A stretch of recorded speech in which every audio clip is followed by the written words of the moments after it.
아멘.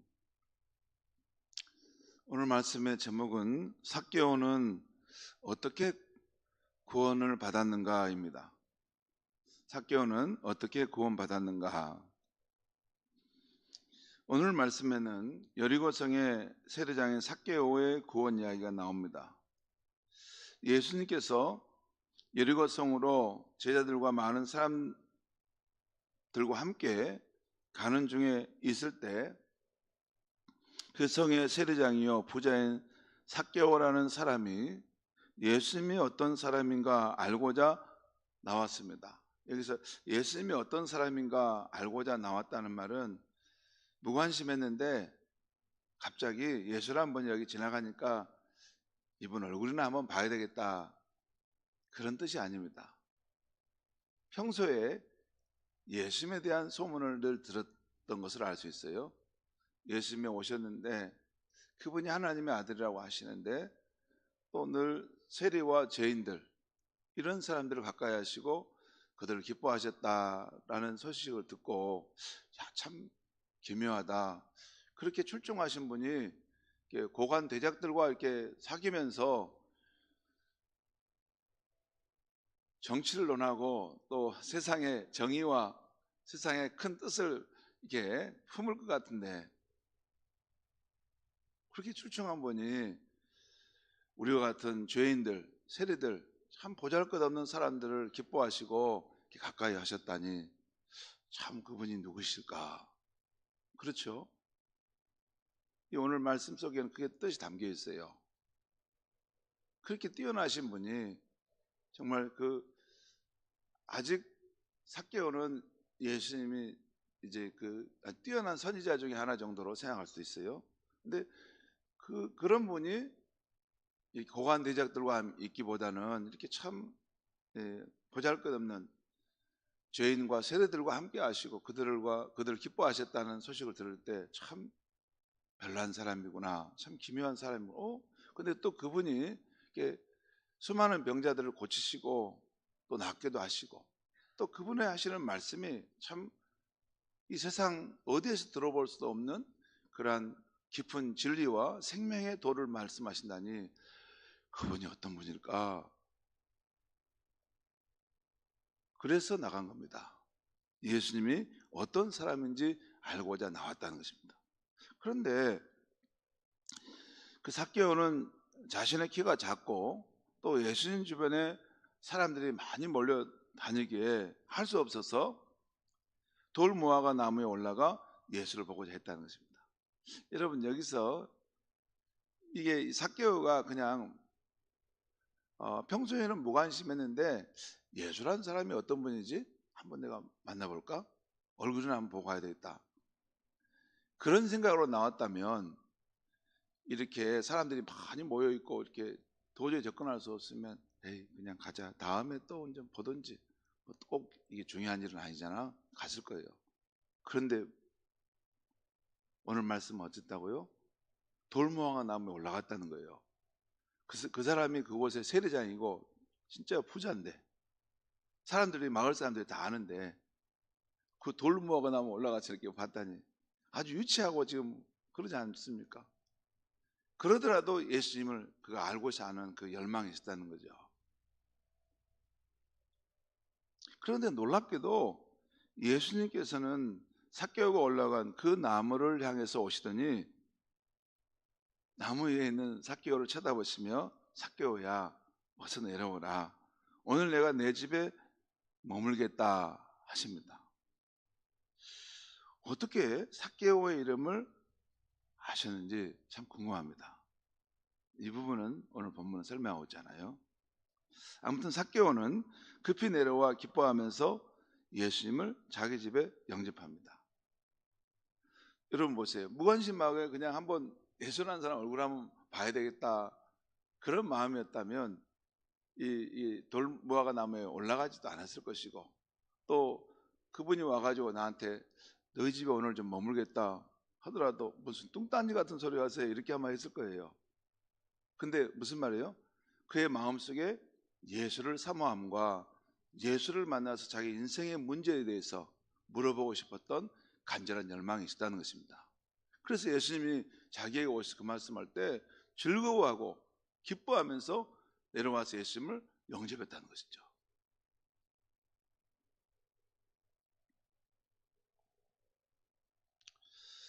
삭개오는 예수님이 자기 이름을 아시고 자기 집에 들어오시겠다는 것이 너무 기뻤습니다.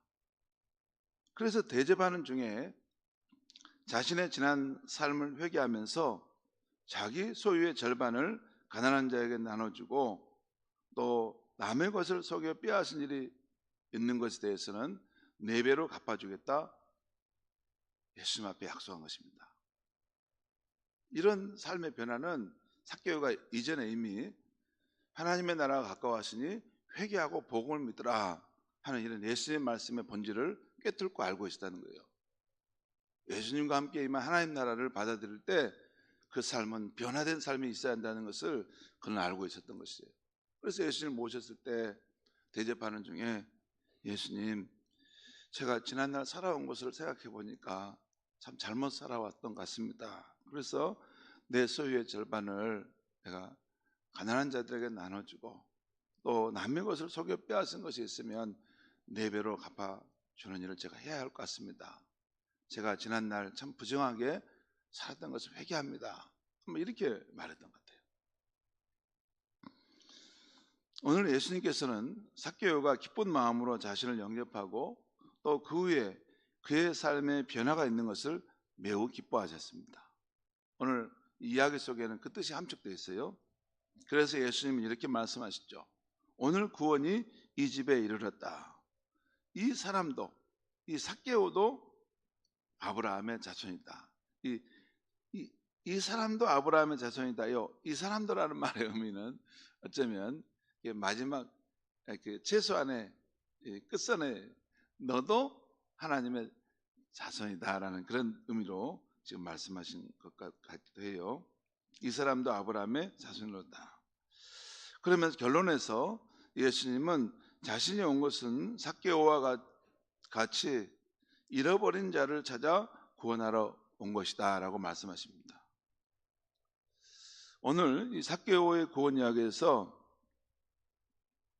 발견될 수 있는 영적 교훈 2가지를 제가 잠깐 말씀드리려고 합니다. 먼저 한 사람이 구원받고 또 한 사람이 변화되는 일에는 2 갈망, 2 사모함이 있다는 것입니다. 오늘 삭개오의 구원 이야기가 이 영적 원리를 잘 보여주는데요. 오늘 죄인을 사랑하시는 구주 예수님께서 여리고성을 찾아가시는데 마치 삭개오의 이름, 그의 처지, 그의 갈망을 다 하시고 그를 찾아가 구원하려 하시는 것 같다는 생각이 듭니다. 예수님이 여리고성을 향해서 가고 삭개오를 향해서 가는데 이 삭개오 이름도 아셨지만 그의 내면의 고민, 그가 부자이긴 하지만 부정한 방법으로 돈을 번 것이에요. 그리고 그 양심은 그래도 깨끗한 양심의 사람이어서 이렇게 사는 것이 맞을까 이런 고민이 있는 거. 변화된 삶, 새로운 삶이 분명히 있을 텐데 그러다가 예수님의 소문을 듣고 예수님에 대한 갈망이 있었던 거죠. 아무튼 이런 삭개오의 그 내면의 상황도 아시고 그의 갈망도 다 아시고 그를 찾아오셨다는 것을 우리가 생각해 볼 수 있습니다. 충분히 그런 개연성이 있습니다. 뿐만 아니라 삭개오의 경우도 이번 기회에는 꼭 예수님을 만나야 하겠다는 사모함과 준비된 마음이 있었던 것 같습니다. 그래서 그 마음 때문에, 그 갈망 때문에 그는 예수님을 만나고자 그렇게 노력했고, 또한 예수님이 내 집에 머물겠다라고 할 때 기꺼이 예수님을 즐거운 마음으로 영접했던 것을 알 수 있어요. 여러분, 한 사람이 구원을 받는 것이나 또 삭개오와 같은 참된 회개와 아름다운 삶의 변화가 일어나는 것은 어떻게 일어날 수 있습니까? 오늘 삭개오는 어떻게 구원을 받았습니까? 라는 제목이죠. 저와 여러분의 경우도 지난날 구원을 얻기 위한 사모함이 있었을 것입니다. 또 자신의 삶이 이래서는 안 되겠다, 변화된 삶을 살아야 하겠다는 그런 사모함이 있었을 것입니다. 우리가 진짜 이 영적 갈망, 이 예수를 믿고 따르는 사람은 이게 없을 수가 없습니다. 지난날 구원을 얻고자 하는 사모함이 저에게도 있었습니다. 너무나 간절해서 제 젊은 날을 불태울 만큼 뜨거웠습니다. 그리고 내 삶이 이래서는 안 되겠다, 변화된 삶을 살아야 하겠다라는 사모함도 예수를 따르면서 중간중간 계속 있었습니다. 그런데 여러분, 내게 그런 사모함이나 노력이 있으면 구원의 확신을 얻거나 또 변화된 삶을 살 수 있는 것입니까? 이에 대해 꼭 맞는 영적 원리가 성경에 나와 있는데 빌립보서 2장 12절 13절 말씀에 나옵니다. 거기 보면 사도 바울은 성도들을 향해서 두 가지 갈망에 대한 이야기를 합니다. 첫째는 이렇게 말해요. 너희는 두렵고 떨림으로 너희 구원을 이루라. 또 너희 안에 생하시는 이는 하나님이시니 자신의 기쁘신 뜻을 위하여 너희에게 소원을 두고 행하게 하시나니. 두 가지 면역이 나와요. 너희도 두렵고 떨림으로 너희 구원함을 이루어 가라는 거예요. 그런데 이것만 있지 않고 너희 안에서 행하시는 하나님이 계시는데 그 하나님께서 자신의 기쁘신 뜻을 위하여 너희 마음속에 소원을 두고 그 일을 행하고 계시다는 거예요. 두 면이 있다는 거예요. 곧 구원을 얻게 되고 변화된 삶을 살려야 할 때 나 혼자만으로 노력해서 되는 것이 아닌 것입니다. 우리의 삶 가운데 소원을 두고 행하시는 하나님의 역사가 있음을 알아야 한다는 것입니다. 그 하나님께서 우리의 삶에 구원의 역사를 이루려 하시고 또한 변화된 삶을 살게 하시려는 것을 우리가 알고 그런 상황이 왔을 때 믿음으로 순종한다는 것입니다. 오늘 삭개오는 예수님께서 자기 집에 머물겠다고 하실 때 영접했고 또한 예수님을 모셨을 때 자기 마음에 거리낌이 있는 것을 회개하고 용기 있는 쪽으로 삶의 방향을 바꿨다는 것이에요. 예수님은 아들 하나님이시죠.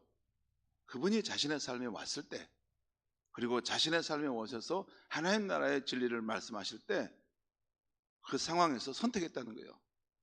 나는 이 길로 계속 갈 것인가? 아니면 예수님이 말씀하신 그 하나님 나라의 복된 길로 내 삶의 방향을 회전할 것인가? 그 마음에 이런 과정이 있었겠죠. 그래서 그런 말을 할 거 아닙니까? 내가 지금 예수님 가진 재산을 가지고 산 것을 보니까 이게 잘못 살아왔던 것 같으니까 이 삶을 바꾸겠습니다. 해서 내가 남의 것을 속에 빼앗은 것이 있으면 4배로 갚겠습니다. 밖으로 드러난 행동이지 않습니까? 그 내면에 예수님을 모셔드렸을 때 지금까지 살아왔던 삶의 결과는 다른 쪽으로 내 삶의 방향을 바꾸겠다는 용기 있는 결단이 있었다는 것입니다.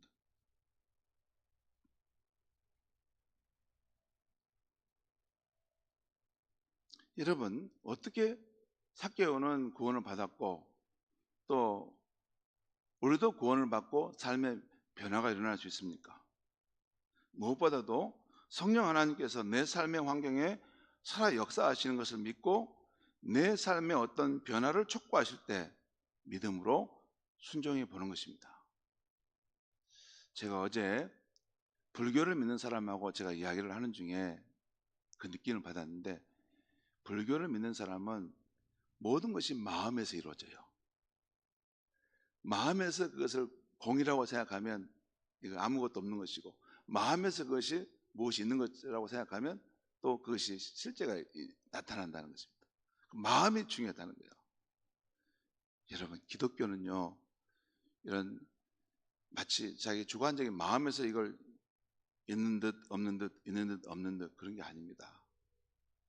실제 살아계시는 하나님이 우리 삶에 일하시는데 그 하나님의 어떤 부르심과 인도하심과 촉구하심이 있을 때 그 방향으로 우리가 밖으로 삶의 어떤 변화가 일어나야 되는 것입니다. 지금까지 이쪽 길로 갔던 사람이었다면 예수님을 만나면 이 길이 잘못됐다는 걸 깨달을 때 돌이켜서 이쪽으로 가야 됩니다. 그게 진짜 기독교입니다. 이 삭개오가 그 일을 한 것을 지금 분명히 보여주고 있는 것입니다. 잘못하면 오래 신앙생활을 하게 되면 우리의 믿음이 우리 내면의 가상적 믿음으로만 머뭅니다. 마음속에서만 그렇게 계속 생각하는 거예요. 마음속에서만. 가상적으로만 그것을 계속 자기 관념적으로 생각하지 밖으로의 행동의 변화, 밖으로의 삶의 변화가 일어나는 것들은 없을 수가 있습니다. 그리고도 잘 믿는다고 생각할 수가 있어요. 아닙니다. 예수를 믿는 삶은 끊임없이 내 삶이 밖으로 부분에서도 행동의 변화들이, 삶의 변화들이 나타납니다. 왜? 우리의 마음속에 예수님이 자정하셔서 그것을 천국으로 변화시켜 가기 때문에 그 마음의 변화는 밖으로 드러나게 되어 있는 것입니다. 그런데 예수님께서 우리 마음, 성령으로 우리 마음속에 이렇게 말씀하시, 촉구하실 때 그것을 믿음으로 순종해야지 우리 마음의 변화가 일어나는 것이죠. 그런데 삭개오는 그걸 했다는 거죠. 삭개오가 어떻게 변화되었는가? 그가 노력으로만 해서 되는 게 아니에요. 예수님께 진짜 그의 삶에 들어오셨어요. 그리고 하나님의 생명의 말씀을 주셨을 때 그 말씀을 따라 지금까지 살아왔던 삶의 방향을 돌이켜서 하나님이 계시는 그 생명의 길로 갔다는 것이에요. 그것이 기독교입니다. 또 한 가지 우리가 생각해 볼 것은 이 영적 원리가 우리가 잃어버린 생명을 찾는 전도의 상황에서도 그대로 적용된다는 것입니다. 하나님께서 잃어버린 한 사람을 찾는 일에 있어서 전도자인 우리의 노력도 노력이지만 무엇보다 삼위 하나님, 성부, 성자, 성령 하나님께서 그 사람 가운데 구원의 역사를 준비해 오신다는 것입니다. 오늘 예수님께서 마치 삭개오를 준비하고 찾아오시는 것처럼 말입니다. 그러므로 우리가 한 생명을 주께 인도하려 할 때 꼭 생각해야 할 것이 있습니다. 우리는 전적으로 하나님의 일하심의 현장 속에 있다는 것입니다. 주변에 있는 가족이나 친구, 동료를 주께 인도하려 할 때는 하나님께서도 그들의 환경과 마음 속에서 역사하고 계시다는 것입니다. 그런 삶의, 그런 변화의 삶이 있는가를 살펴보면서 믿음으로 인도해 가는 것입니다. 그냥 전도하라니까 그냥 어디서 한 사람 데려올 사람이 없나? 그렇게 많은 게 아니고, 그렇게 하는 것은 아무 의미 없어요. 아버지께서 그 영혼을 구원하려고 하지 않는 한 절대 구원받지 어렵습니다. 하나님께서 사람들 가운데 구원하기로 작정하신 그 심령들이 있습니다. 그들 가운데는 우리가 전도의 마음 갖기 전부터 하나님이 계속 준비하고 일하시고 계세요. 우리가 전도 현장에 나갈 때 또 누구를 생각하고 기도할 때 하나님께서 그 관계 속으로 우리를 인도하시는 것입니다. 그래서 우리는 전도할 때 항상 내가 무엇을 주도적으로 한다, 그건 마치 아무것도 생각 없이 그냥 달려간 사람을 데려오려고 하는 것인데 아닙니다. 내가 전도하기 전에 하나님께서 그 사람들의 삶 속에서 역사하시고 그 영혼을 하나님을 향한 갈망을 일으키시고 준비되게 하셨을 때 나하고 딱 맞을 때 그 사람이 죽게 나오는 것입니다. 금번 6.15 한생명 전도 축제를 준비하면서 우리 모두가 우리의 삶의 주변에서 구원의 역사, 변화의 역사를 주도하고 계시는 실제하신 하나님을 만날 수 있기를 주의 이름으로 축원합니다. 기도하겠습니다. 하나님 아버지, 삭개오가 어떻게 구원을 받았는가, 또 우리는 어떻게 구원을 받았는가, 또 우리의 삶은 어떻게 변화될 수 있는가 하는 말씀, 생명의 말씀을 이 아침에 주셔서 감사합니다. 하나님 아버지, 우리가 아무리 노력해도 우리 혼자의 힘으로는 이런 구원과 이런 삶의 변화의 삶에는 한계가 있다는 것을 말씀해 주셨습니다. 삼위 하나님께서 우리의 삶의 현장 가운데 일하시고 우리를 하나님의 기뻐하시는 뜻을 따라서 그 길로 이끌어 가신다는 것을 늘 믿음으로 바라볼 수 있게 하여 주시옵소서. 그래서 하나님께서, 성령님께서 우리 마음에 그러지 마라, 아니면 그 길을 정리하고 이 새로운 길로 가라, 이곳이 생명의 길이다, 너는 진정한 구원의 길로 향해 나아가라 말씀하실 때 그 촉구하시는 말씀에 순종하여 우리의 삶을 변화시킬 수 있는 믿음의 사람들이 되게 하여 주시옵소서. 예수님의 이름으로 기도하옵나이다. 아멘.